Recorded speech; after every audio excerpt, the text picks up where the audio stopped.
dalal ak jàmm ci seen bii di Albasir TV ñi ngi lay ñaan nga abonné ci seen bi te partage vidéo bi. ci seen kaw la dal ndax Sëriñ Tuubaa mos sa nangu lu dul alxuraan ci loxoom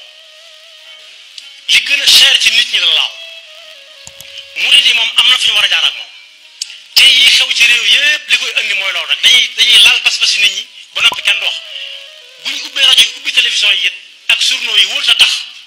ñuy bàyyi lu waaye neex mu wax ko bay laal pas-pasu nit ñi murid yi alxuraan dong lañ am bari na ñoo xam ne bu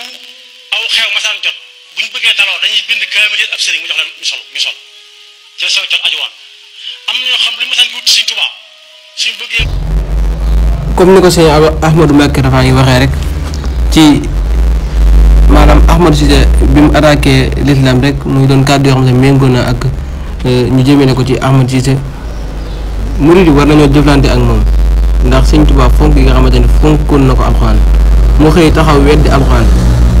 ñun personnellement dañoo gis ni ku ñu war a rey la ndax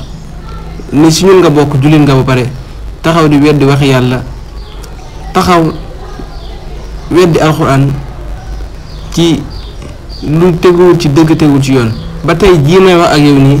dara fekk ko ci ginnaaw bi nga xamante ne waa Jamra ñu leen fili sa baax seen taxawaay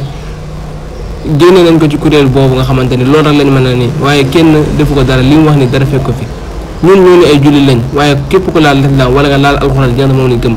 duñ la def dara du leen fekk waaye état bi fi nekk nga xamante ni bëgg-bëgg jullit yi ci la waroon di dox ndax 84% ci askan wi ay jullit lañ jëlu benn dogal jëmale ko ci nga xamante mooy Ahmadou Cissé mi te bu doon réew mu am réew la moo xamante ni nekk na ci démocratie réew mu nekk ci dëgg heure bi ma ak yow yóbbu nañ ko ci prison.